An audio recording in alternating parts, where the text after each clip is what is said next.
Good morning class eight बेटा। आज हमारा जो है हिंदी फर्स्ट है और हिंदी फर्स्ट में हमारा जो है 4th चैप्टर चल रहा है जिसका नाम है दीवानों की हस्ती। तो दीवानों की हस्ती में हमारा टॉपिक है पाठ चर्चा।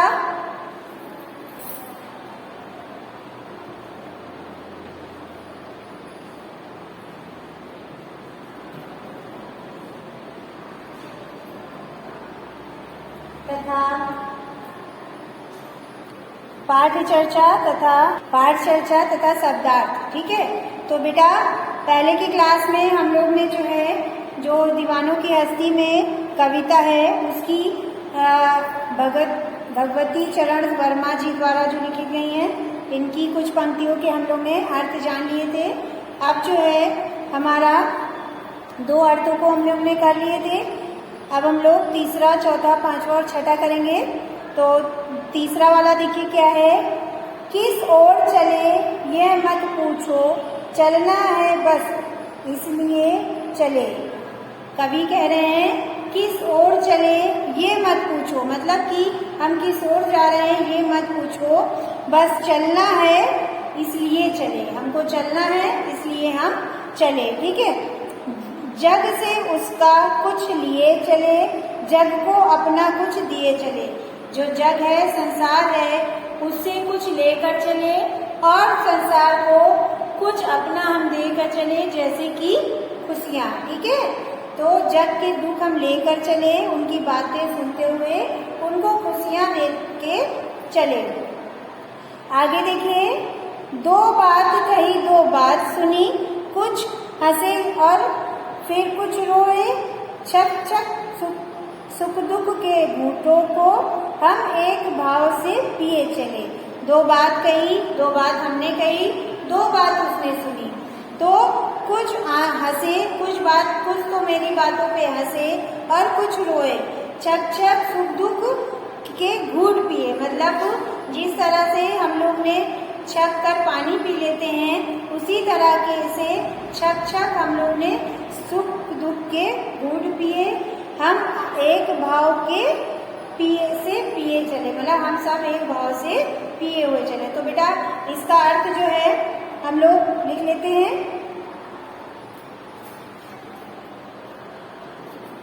तो इसका बेटा भावार्थ क्या है, व्याख्या पहले हम लोग ऐसे ही कर लेंगे जैसे पहले दूसरे किया था, और इसका जो है संदर्भ वही होगा।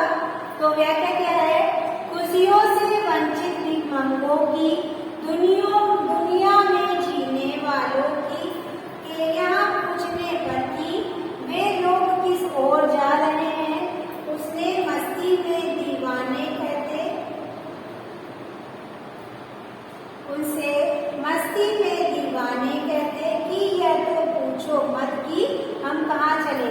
जिनसे दुनिया वाले पूछते हैं तो उनसे जो मस्ती में डूबे दीवाने क्या कहते हैं कि हमसे किधर जाना है, जीवन ठहरने का नहीं बल्कि चलने का नाम है। हमसे ये मत पूछो कि हम किधर चले, जीवन ठहरने का नाम नहीं बल्कि चलने का नाम है, इसलिए हम खुशियाँ बांटते हुए आगे बढ़ जाते हैं। तो हमने उनकी बातें अपना पूर्वक सुनी और अपनी भी 2 बातें सुनकर उनके दुख दूर करने का प्रयास किया। ठीक है, तो इसका व्याख्या ये होगा। आगे बेटा, तो बेटा इसका क्या है, उसके बाद देखिए, उनके साथ अपनी खुशियाँ बांटी, उनके साथ अपनी खुशियाँ बांटी, उनके चेहरों पर मुस्कान लाने की कोशिश की, उनके सुख दुख में हम सम्मिलित हुए, जो उनके सुख दुख थे उसमें हम सम्मिलित हुए, उनके साथ सहानुभूति के 2-4 आंसू भी बहाए, और उनके साथ जो सहानुभूति थी उनके 2-4 आंसू भी बहाए। तो बेटा ये हमारा जो है तीसरा और चौथा हो गया है। अब हम लोग 5वां देखेंगे। 5वां क्या है, हम भिखमंगों की दुनिया में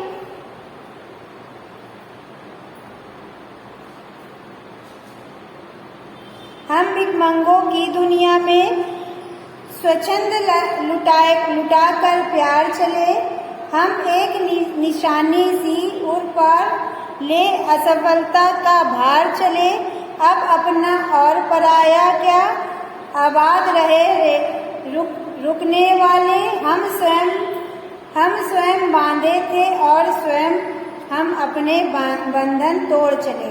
हम स्वयं बंधे थे और हम स्वयं अपने बंधन को तोड़ चले।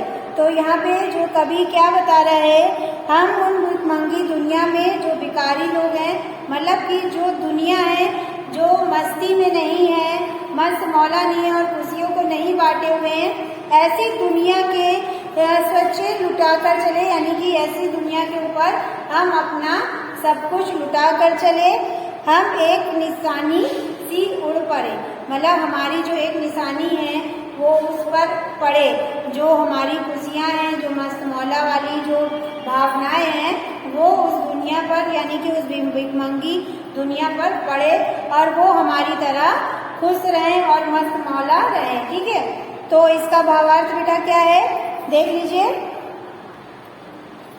तो बेटा इसकी व्याख्या देखिए, खुशियों की दुनिया में जीने वाले सबके साथ अपना प्यार बांटने वाले लोग कह रहे हैं कि खुशियों से ही अभाव की दुनिया में भिखमंगों जैसे जीवन बिताने वाले लोगों के बीच हमने अपना प्यार अनमुक्त रूप से लुटाया।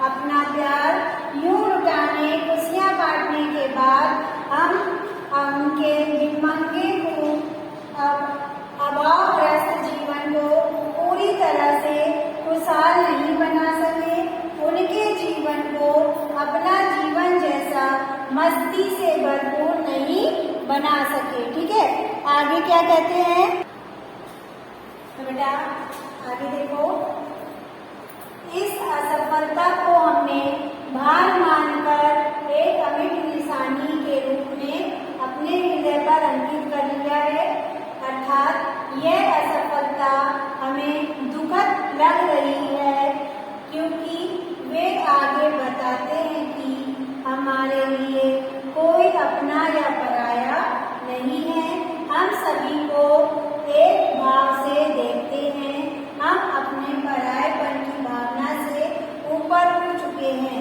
हमारा जीवन तो यूं ही चलते फिरते बीत जाएगा।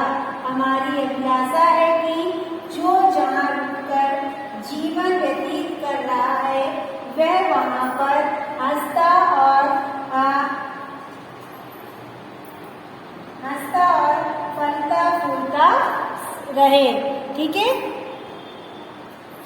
तो बेटा आगे देखिए, उनका जीवन खुशियों से भरपूर हो, हमने अपने लिए ये बंधन स्वयं बनाए थे और अब हम इन बंधनों को तोड़कर प्रस्थान कर रहे हैं, जिससे अन्यत्र रहने वाले यानी कि आजाद रहने वाले को मस्ती और यानी कि दुखी रहने वालों को मस्ती और खुशियों का संदेश देते हुए उनके जीवन में खुशियाँ भर सके। यानी कि हमने कभी कह रहे हैं कि हमने ये बंधन स्वयं के लिए स्वयं बनाए थे और हम खुद ही तोड़ रहे हैं, जिससे कि जो इन मस्तियों से दूर है, मतलब परे हैं, उनको जो है मस्ती और खुशियों का संदेश दे सके। ठीक है, तो बेटा आज जो है हमारी ये जो व्याख्या है ये खत्म हो गई है। अब बेटा आपको जो है कुछ शब्दार्थ आपकी बुक में दिए हुए हैं, पीछे पेज नंबर देखिए, पेज नंबर है आपका 22 में आप देखिए नीचे शब्दार्थ लिखे हुए हैं, आप ये शब्दार्थ लिख लीजिएगा, ये आपका होमवर्क है और बाकी ये व्याख्या कर लीजिएगा। ठीक है, तो कल की क्लास में हम इसके आगे जो प्रश्न उत्तर दिए हुए हैं कविता से और कविता के आगे से, ये सब जो प्रश्न उत्तर है अभ्यास कार के, तो कल हम लोग जो है अभ्यास कार करेंगे। आज आप लोग जो है ये भावार्थ कर लीजिएगा और जो है इसके शब्दार्थ कर लीजिएगा। ठीक है, तो आज की क्लास हमारी यहीं पे ओवर होती है, कल की क्लास में हम लोग इसके अभ्यास कार करेंगे। Thank you class.